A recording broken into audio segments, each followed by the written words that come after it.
Eu tô. Eu tô. Eu tô chamando a atenção. Isso é bom, isso é bom.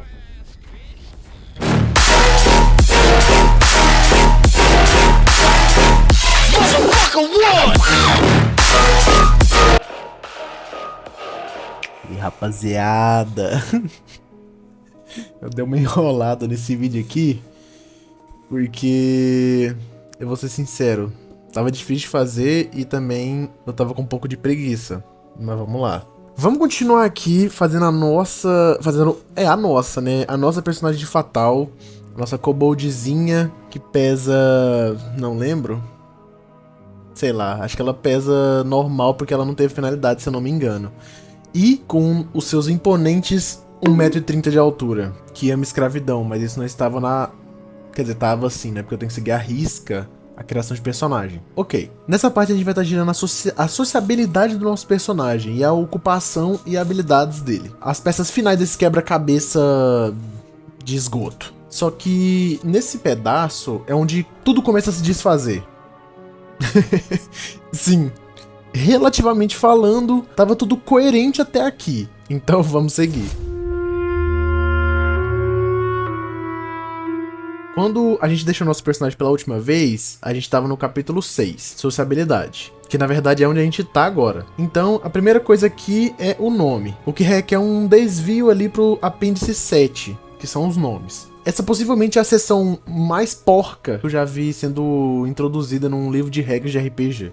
Nomes humanos e de Anakin são em inglês. Nomes de Bugbear são em islandês. Nomes de anões são em alemão. Nomes de elfos são em anglo-saxão antigo. Tá, talvez algum deles façam um sentido temático, não sei tanto. Os nomes de kobolds são indonésios, por causa de uma semelhança de altura. Porque, aparentemente, a exclusão de influências não europeias é um princípio fundamental, muito não racista da filosofia desse jogo, tá? Os nomes de trolls subterrâneos são grego clássico, só que excluindo os nomes de filósofos gregos antigos que o autor adora, considera que eles não são adequados para se associar com trolls sujos. E também é notável o fato de que, além dos humanos, nenhuma das outras raças tem sobrenomes. Bugbears, eles basicamente têm dois primeiros nomes. Então eu não vou estar contando porque isso vai exigir tabelas adicionais e eu não quero. É algo que eu imagino que o autor gostaria, mas também possivelmente iria surgir com ideias, que é uma coisa que ele também não gosta. Eu fiz piada com isso antes, mas o homem parece não ter basicamente nenhuma capacidade de criatividade real. A única maneira que ele poderia conceber para popular listas de nomes para raças de fantasia era apenas escolher culturas aleatórias e então basicamente copiar a lista de nomes que ele encontrasse dessas culturas, né? Sim, inventar centenas de nomes seria muito difícil e consumiria muito tempo, mas é um exemplo perfeito dos limites das habilidades desse cara. Existem apenas 96 nomes de anões masculinos, né? Ele literalmente não podia inventar 3 ou 4 nomes, pelo menos pra puxar uma segunda referência pra nomes alemães medievais. Há também outra, digamos, fantasia estabelecida de associar elfos e anões com várias culturas humanas, mas não há nenhum outro precedente histórico, mitológico ou nada encontrado na fantasia tradicional para trolls subterrâneos serem gregos ou kobolds serem indonésios. Ele só, basicamente, pegou essas raças mais horríveis do sistema dele e jogou nas culturas que ele julga ser parecida com isso. Nada fora da literatura acadêmica, amigos, vamos lembrar disso. Eu imagino que a explicação seria que ele basicamente quer zombar de uma pessoa indonésia, o que é 100% uma possibilidade quando você está lidando com esse jogo. Para ser justo, ele fez todas essas tabelas de apelidos para ogros e trolls. Só que dá uma olhada nessa criatividade. As Slasher é um nome bem legal, né? Mas além disso, é principalmente apenas um absurdo tentando ser radical, tá entendendo? E também note que todas as tabelas para ogros são especificadas como masculinas, mas é claro, não está claro se as fêmeas simplesmente não têm apelidos, ele esqueceu de fazer ou ia fazer, mas então decidiu que era muito trabalho, meio que esqueceu de remover o rótulo masculino, porque a existência de personagens femininas que o autor não quer se relacionar é algo raramente considerado nesse jogo. Então vamos apenas puxar a tabela de nomes femininos de Kobold, que é uma tabela de 1000. Então nós rolamos 627, que é Perry. Perry. Eu acho que este pode ser o único jogo que eu já vi onde até mesmo o nome é assumido por padrão pra ser rolado. Tá bom. Voltamos ao capítulo 6 pra rolar o nosso aniversário, que é um D20 para os meses, só que a gente rerola resultados maiores do que 13 porque eles usavam um calendário de 13 meses. Então, um D12 mais um D20 menos 1 para nossa data. Vamos dar uma olhada em umas coisas aqui agora. Se você pensou um pouquinho aí, isso vai dar um intervalo de 1 a 31, mas não um intervalo uniforme distribuído de 1 a 31. Esse não é um momento em que você iria querer um resultado na média ou curvo, porque até onde eu sei as pessoas não são estatisticamente mais propensas a nascer no meio do mês, né? Se olharmos para o livro de Neveria, uma das poucas coisas que ele realmente cobre é o fato de que, neste mundo, um ano tem 364 dias, divididos em 13 meses de 4 semanas de 7 dias. Então, dentro da tradição do mundo do jogo, as datas devem ter no máximo 28. O que torna isso basicamente uma piada, porque é totalmente impreciso pro mundo real, mas ainda menos preciso pro mundo de fantasia em que o jogo é ambientado. Lembre-se que você tem que rerolar resultados maiores que 13 pro mês, então eles não são contra rerolagem. Então, por que não fazer o mesmo com a data em um D30 ou um D40? Por quê, né? Dependendo se eles querem aderir a um mês de 31 ou 28 dias. Nunca saberemos. Eu quero dizer, o desenvolvedor de um dos jogos mais inteligentes e inovadores de todos os tempos sabe que você pode rolar um D30 ou um D40. Sim, eu tô apenas brincando. Tenho certeza que ele nunca considerou a possibilidade de algo mais avançado do que adicionar zeros extras a uma rolagem percentual, né? Eu tenho certeza que eu acho de que um D1 milhão, ele percebeu que era algo que você poderia fazer e estava tentando se exibir. Vou deixar isso aí no ar. Vou deixar isso aí no ar, né? Tá, mas de qualquer forma. Então, o ano é apenas igual 5.100 menos nossa idade. E é isso que, convenientemente, pelo calendário Kobold, não humano, por algum motivo. Acho que a intenção era ter calendários diferentes para diferentes culturas. O que é muito característico desse jogo, né? Nosso aniversário é no 4º mês. Os meses não têm nomes. Além de ser super historicamente preciso, tenho certeza de que não tem nada a ver com o fato do autor ser incapaz de inventar muito menos 13 nomes de meses. O aniversário do nosso personagem ficou assim: 4º mês, dia 26 de 5.083. Isso foi apenas uma coisa inteira que foi necessária por algum motivo. Seguindo, nosso status de nascimento é... talvez não irei comprar cigarro. Então a nossa classe social, que é onde as coisas vão ficar um pouquinho complicadas. Existem 5 classes sociais que o nosso personagem poderia ter: realeza, nobreza, servo, camponês e escravo. E uma tabela para cada raça, excluindo Anakin, que compartilha a tabela com humanos. Bem como o ogro Kinderfresser e o ogro normal, o troll da montanha e o troll Barbtingarna, que não tem sociedade para falar, portanto não tem classe social. É certo que há uma tabela para os ogros base e os Kinderfresser. Até tem uma nota especificamente mencionando os Kinderfressers. Vamos apenas ignorar essa pequena inconsistência por enquanto, porque eu tenho certeza de que é uma coisa que não vai surgir novamente. Rolamos na tabela Kobold e tiramos um 12, que é escravo. O que nos dá um D4 peças de prata, e significa que somos analfabetos. Isso pode parecer só um pouco de azar da nossa parte, se não fosse pelo fato de que há uma chance de 60% de tirar escravo nessa tabela, e para humanos é 30%. O historicamente e mitologicamente preciso aqui é pensar que 30%, quase um terço da população europeia medieval, eram escravos. O que eu tenho certeza que não deve fazer parte de alguma estranha fantasia de poder, mas de qualquer forma, devemos continuar. Então vamos rolar nosso local de nascimento, que é Hamlet. Então nossos irmãos, 79 mais 5, por ser Kobold, é 84. Um D4 irmãos e um D4 irmãs. Então 2 e 3, agora a nossa ordem de nascimento, que é rolada com um dado com um número de lados igual ou maior que o número de irmãos mais nós mesmos. Um D6, e somos o segundo de 6. Agora o nosso estado civil, que não precisamos rolar porque os kobolds não reconhecem o matrimônio. O que provavelmente significa que não deveríamos ter tido que rolar o nosso status de nascimento, como é sugerido que ogros e trolls não precisam fazer. Como vocês podem ver, essa aqui é a segunda inconsistência desse tipo em 4 páginas. Além disso, aparentemente, personagens gays podem ser casados, mas não felizes. Isso é mais uma coisa que você realmente tem que se perguntar se é apenas um erro ou o autor tá tentando fazer algum tipo de ponto assinino, pois amplas são explicações igualmente válidas.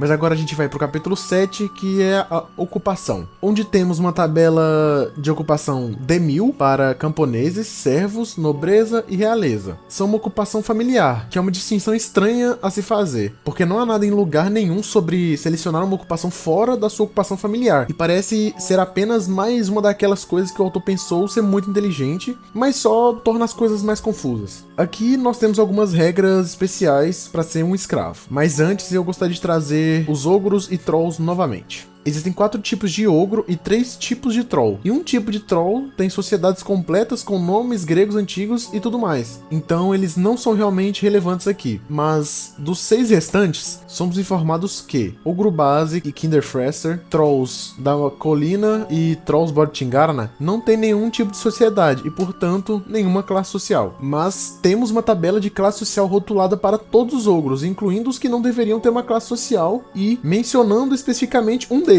Mas então, todas as 6 dessas raças têm uma de 2 listas para rolar ocupações em sua entrada de raça, incluindo os que deveriam ter sociedade e classes sociais, e precisamos rolar nas tabelas de classe social. Obviamente, os Trolls Bortingarna e Trolls da Colina usam essas listas em suas entradas de raça, porque são as únicas opções disponíveis, mas então o processo de determinar a ocupação de um ogro é extremamente incerta, pois cada tipo de ogro tem 2 listas de ocupações diferentes. Eu tenho certeza que você possa estar pensando que essa é a última vez que isso vai surgir, e não. Claro que não. Essas são realmente os tipos de grandes inconsistências que você normalmente vê em um projeto feito às pressas, trabalhado separadamente por várias pessoas com pouco ou nenhum controle ou tempo para edição. Só que, infelizmente para nós, não temos que lidar com os trolls, ogros ou tabelas D1000, porque vamos direto para a ocupação de escravo, que basicamente apenas exige que rolemos uma segunda ocupação em uma tabela especial separada por gênero que oferece praticamente as opções que você esperaria para personagens femininas de uma maneira estranha, é na verdade mais conveniente do que para um personagem não escravo. Só que eu vou chegar nisso depois. Aqui também pede para você rolar para a classe social e ocupação do seu mestre. É claro, rolando em resultados sem sentido. O que é um pouco estranho porque basicamente todo resultado que você rola nesse jogo é sem sentido. Só vamos apenas economizar um pouco de tempo aqui. Eles também são um kobold e rodando aqui eu cheguei em camponês açougueiro é uma coisa sensata o suficiente para seguir em frente. Talvez eles tenham conseguido um bom negócio por causa do nosso rosto repelente. Agora vamos rolar na tabela. E 32, dançarino. Vamos pegar a tabela de ocupação de dançarino e ver que ser um dançarino requer aptidão física 90, atratividade corporal 100, carisma cinético 115, agilidade 115 e inteligência 80. São requisitos um tanto rigorosos para ser apenas um dançarino, mas ok. Além disso, dançarinos masculinos são incomuns. Dançarinos podem ser de qualquer raça, exceto ogros, ogro Bortingarna e um troll da colina, de qualquer disposição ou temperamento, ter socialidade de escravo ou servo e ser de qualquer religião. Eles também ganham mais 5 na habilidade de dança, nenhum equipamento, pontos mágicos são inaplicáveis e ganham 10 pontos de avanço para cada novo movimento de dança aprendido. A gente vai falar sobre pontos de avanço no próximo vídeo. Mas por enquanto, eu vou apenas dizer que essa é a maneira que você ganha pontos de avanço. Você não ganha também por coisas como derrotar um Goblin ou resolver um enigma. E não se preocupe, fica ainda mais estúpido a partir daí. Infelizmente, não atendemos os requisitos de atratividade corporal ou agilidade. E é aqui que, se tivéssemos rolado uma ocupação desejável, poderíamos pegar essas rerolagens de sub-habilidades para, esperançosamente, atender os requisitos. E então, eu acho que teríamos que ajustar todas aquelas sub-habilidades novamente. Que, mais uma vez, eu não vou fazer de novo. Como eu falei no primeiro vídeo, é uma péssima ideia. Então, eu acho que vamos apenas rolar e deu 3, que é camareira. Vamos pegar aqui a tabela de camareira. E ser uma camareira requer senso comum 90, ser feminino, beleza, de qualquer raça, menos ogro, Bortingarna e troll da colina, qualquer disposição ou temperamento, ser escravo, camponês ou servo, tá certo, qualquer religião, tá certo. Acho que atendemos todos os requisitos. Podemos ser uma camareira. Seguindo, ser uma camareira nos dá mais 5 de habilidade de limpeza, equipamento, dependendo dos deveres. Pontos mágicos não são aplicáveis. E ganhamos 10 pontos de avanço para cada dia de limpeza que agrada o mestre ou a senhoria. Os escravos ganham um ponto adicional para cada dia que não são espancados. Então, na verdade, avançam um pouco mais rápido. E os deveres de uma camareira incluem limpar a casa, ajudar a senhora e agradar o mestre e seus filhos. Porque, porra, aqui ainda é fatal, né? A maioria da tabela de camareira lida com elas sendo empregadas como prostitutas, exceto que, pelas regras escritas, da maneira que eu tenho certeza que Fatal é destinado para ser interpretado, elas não ganham realmente nenhum ponto de avanço por fazer isso. Além disso, aparentemente, aos 30 anos, elas são muito velhas ou se casam ou se tornam mendigas. E se isso parece meio cruel, vamos ver a ocupação real de prostituta, que te diz ainda mais do que você nunca quis saber sobre a atitude do autor em relação às mulheres. Agora vamos falar sobre algumas das restrições nas ocupações, que notavelmente as restrições de disposição, temperamento e religião quase nunca são usadas. Há um monte de entradas que oferecem sugestões para essas coisas e um punhado de requisitos de religiões reais, bem como 2 requisitos de disposição, 3 se você incluir alpinista não sendo capaz de ter uma disposição de ogro, e tem em mente que é como a segunda edição do jogo, que é um erro, pelo menos da versão de 2003. E claro, não há requisitos de temperamento reais, porque, como eu disse no último vídeo, os temperamentos não têm nenhum propósito real. Então a grande maioria dessas entradas apenas diz qualquer coisa. E tem a sensação muito distinta de pensar que quanto mais coisas estão listadas na entrada, mais profissional o jogo parece. Eu quero me aprofundar em como as 163 ocupações são restritas por gênero e raça. Spoiler, a resposta é cômica. Personagens masculinos têm acesso irrestrito a 89% das ocupações, enquanto personagens femininos têm apenas 27%. Então, para aqueles listados como incomuns, 4% contra 6%. Então, o grande ponto aqui é: personagens masculinos são considerados raros em 2% das ocupações e personagens femininas são raras em 61% das mesmas. Sim, não diz que raro significa que elas não podem ser essa ocupação porque realmente não elabora nada. Mas você tem a impressão de que a implicação aqui é apenas dizer não. Curiosamente, personagens masculinos e femininos são apenas bloqueados diretamente de 8 e 9 ocupações, respectivamente. Embora quais ocupações especificamente tornem um pouco menos uniforme, pois, em geral, eu tô assumindo que ninguém vai considerar não ser capaz de jogar de camareira ou lavadeira para ser um impedimento para o prazer do seu jogo. E agora vamos olhar para as restrições por raça, que, como você pode ver, a maioria das raças tem uma fatia aceitável de ocupações não disponíveis para eles. Por exemplo, humanos e bugbears são as únicas raças marinheiras e, portanto, as únicas que se qualificam para ocupações relacionadas à navegação. Existem os ogros e trolls que só têm acesso a um punhado de ocupações que pode ser assumido que são aquelas especificamente listadas na entrada de raça. Se você tem prestado atenção, percebeu que eu só fraseei algo assim quando não é assim.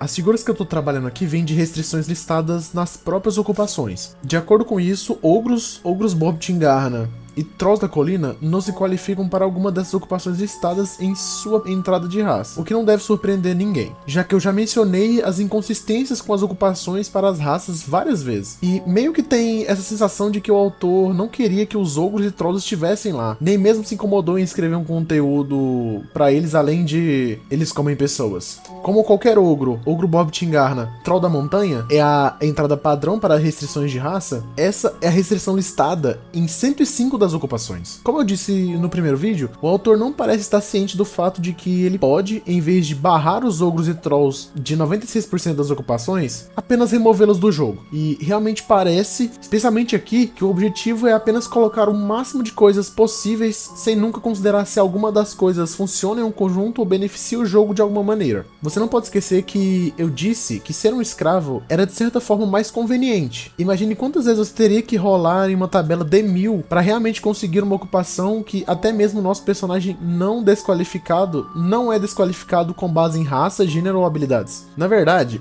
você precisa imaginar, porque eu rolei na tabela de servo até conseguir uma e demorou 10 rolagens para eu conseguir batedor de carteira, que por coincidência acontece de existir evidências de que em algum momento havia algum tipo de sistema de classe agrupado aqui, como na segunda edição de D&D ou Warhammer primeira e quarta edições. Ai, meu Deus, só que quando você lê esse livro, você continua esbarrando nessas pequenas coisas que são como ideias mal implementadas ou conceitos aleatórios de versões anteriores do jogo que o autor foi preguiçoso demais pra remover, e isso apenas faz com que a coisa toda pareça ainda mais estranha e inconsistente. E para aqueles que possam estar interessados com base nisso e outros textos semelhantes, aqui está o que pode ter sido as classes originais de Fatal, quando pelo menos se assemelhava a um jogo jogável. Como no primeiro vídeo, quando eu disse que era lamentável que as primeiras versões de Fatal provavelmente foram perdidas no tempo, eu estava falando sério. Eu realmente gostaria de ter um histórico de desenvolvimento mais completo desse jogo, porque há indícios de que em algum momento ele era quase sensato. Mas agora vamos voltar ao nosso personagem e passar para o capítulo 8. Habilidades. E esta parte é completamente desequilibrada. Recebemos um número de pontos de habilidade com base na nossa raça e categoria de idade. Você pode notar que os valores aqui são realmente baixos, especialmente considerando que existem mais de 160 habilidades. E isso é porque o que fazemos aqui em outro forte concorrente para a coisa mais absurda nesse jogo é rolar pontos de habilidade para cada ano de vida do nosso personagem com base na categoria de idade naquele momento. Obtemos um D8-1 pontos para cada um dos 3 anos de infância e 5 de infância. Um D6-1 para cada um dos 5 anos da puberdade e um D10 dividido por 2-1 para cada um dos 4 anos de ser um jovem adulto. E eu tô assumindo que isso é para os anos decorridos. Por isso eu tô contando a idade 0, mas não a idade 17. Então, não somamos esses pontos. Em vez disso, devemos gastá-los ano após ano. O que também significa que eles podem ser gastos em habilidades razoáveis para a idade atual. Mas também afirmado que os kobolds começam a trabalhar aos 6 anos de idade. E isso é importante aqui porque, para cada ano que estamos trabalhando em nossa ocupação, um D100 de nossos pontos de habilidade deve ser investidos em habilidades de carreira. O que lembra que temos uma delas e é limpeza. E para o nosso primeiro ano de vida, vamos colocar pontos em visão, olfato, audição e corrida, que é uma habilidade geral de locomoção e também cobre o rastejamento. Além disso, para o olfato e audição, bem como o paladar e tato,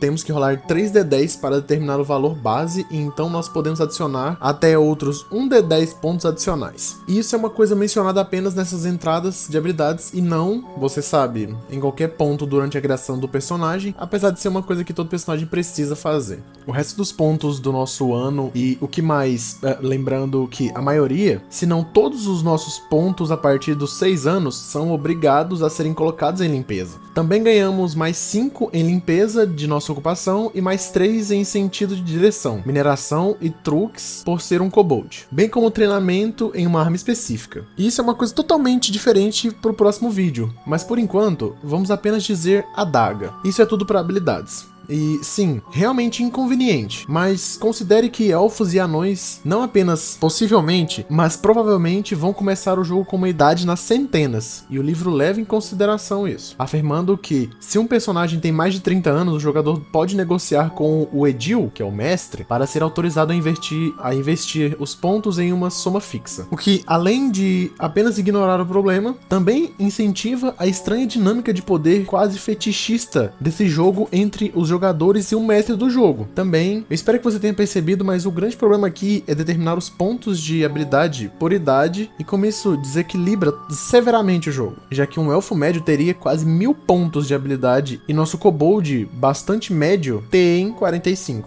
Esse é o tipo de supervisão que deveria ter sido impossível de perder. Como você simplesmente se esquece de levar em conta o fato de que seu jogo tem elfos? Com essa bobagem fora do caminho, agora podemos passar para o capítulo 9 de equipamentos. E temos uma prata, então não podemos comprar porra nenhuma. Mas, presumivelmente, fomos fornecidos com roupas de nossa ocupação. Eu percebi que, considerando o jogo de que estamos falando aqui, isso não é um dado, mas eu não me importo, e a roupa fornece um ponto de armadura contra danos de briga, nenhum contra cortes, pancadas ou esfaqueamentos, e claro, isso só se aplica a partes do corpo que são cobertas pela roupa. Também dá uma penalidade de -1 para a habilidade furtividade, e tem 2 pontos de integridade, que são como pontos de vida e reduz o dano de briga em 10%. O dano de corte e pancada em 5%, o dano de queimadura em 5%, o dano de congelamento em 20% e o dano de eletrocutação em 5%.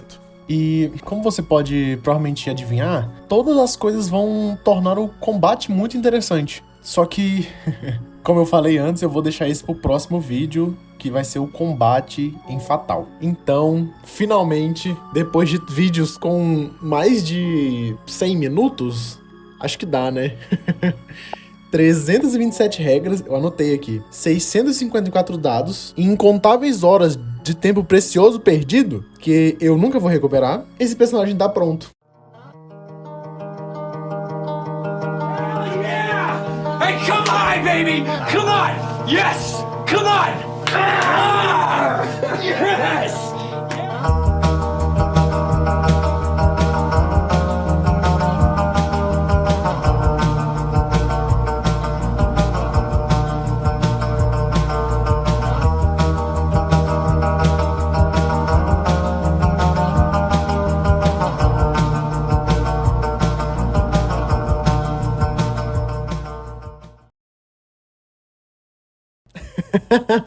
Cara, eu tô falando por outro microfone do meu celular pra ver se fica um pouco melhor do que o do meu headset. E se alguém chegar nessa parte aqui, eu peço que dê opinião pra ver se fica melhor ou não. Cara, aqui seria um ponto que eu falaria sobre a parte de mecânica e avanço, né? Mas como eu também falei, vai ficar pro próximo vídeo. Já fazer aquele compilado de combate e avanço, né? Todo mundo que pediu pra voltar Fatal, voltou, mas ele volta como mais um roleplay, né? Assim, uma brincadeira de fazer esse personagem nesse sistema ridículo e complexo, nada realista. É impossível a gente pensar em conseguir jogar essa merda. E caso alguém tenha outras recomendações de vídeos de RPGs, que nem o último sobre Kagematsu, que foi de um cara que comentou, pode deixar aqui embaixo. Eu tenho o plano pro próximo vídeo já. É de outro sistema de RPG também meio não. Completamente errado, pesadíssimo também, assim, por dizer. Então eu vou tentar postar toda semana. O problema é que como eu invento de criar homebrew e ficar postando, às vezes eu deixo um pouco de lado criar o vídeo pra fazer isso, tá ligado? Porque é uma coisa que eu adoro. Mas eu vou tentar conciliar as duas coisas e isso aqui vai ficar bonitão, cheio de vídeo no futuro, vai ficar foda. Eu me despeço aqui de vocês. Se você gostou, deixa aí um like, um comentário, compartilha com algum colega teu, só pra ele conhecer essa merda aqui. Eu espero que vocês fiquem bem. Sejam bem-vindos ao Baú do Doppler.